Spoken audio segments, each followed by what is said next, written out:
you want floating text in your game? I'm going to show you how to do this.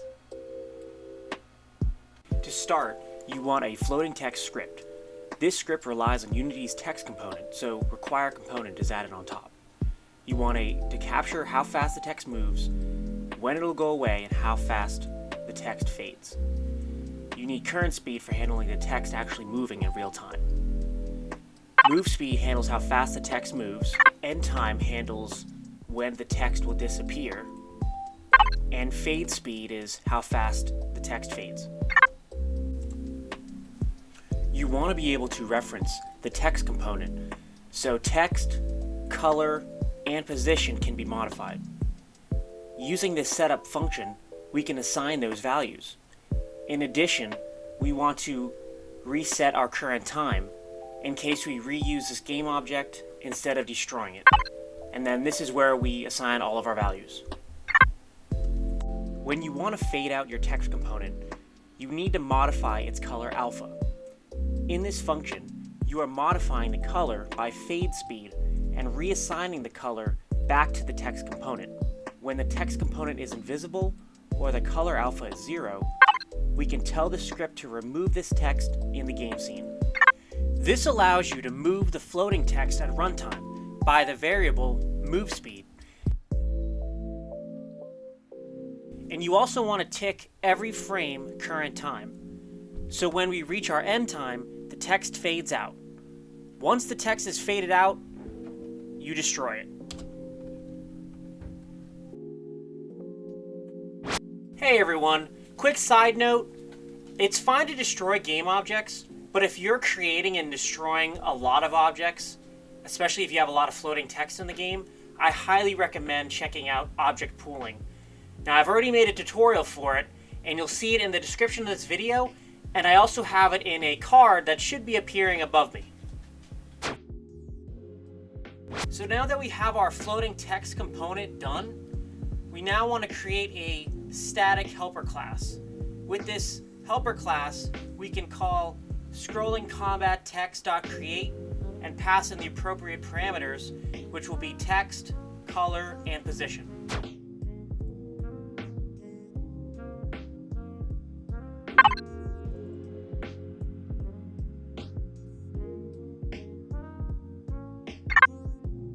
Okay, before you see the floating text in action, you will need to set up a WorldSpaceCanvas in the scene and create a text component for the floating text prefab. Here, you want to make the prefab, change the name to something easy to reference, and update the values.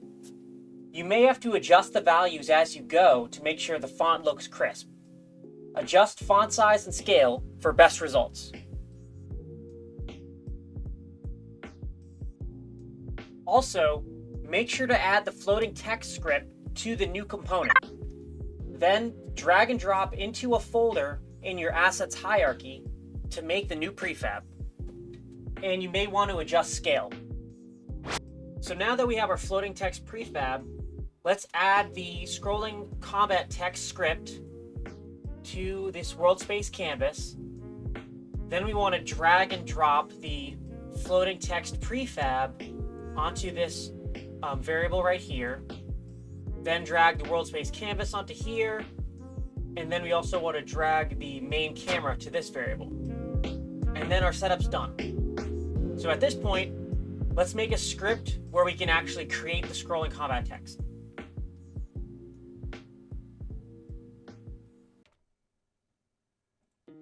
In this script, you click the mouse.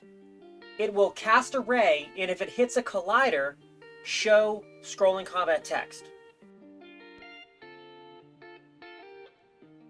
For an example, the text will be green and just say plus 1,000.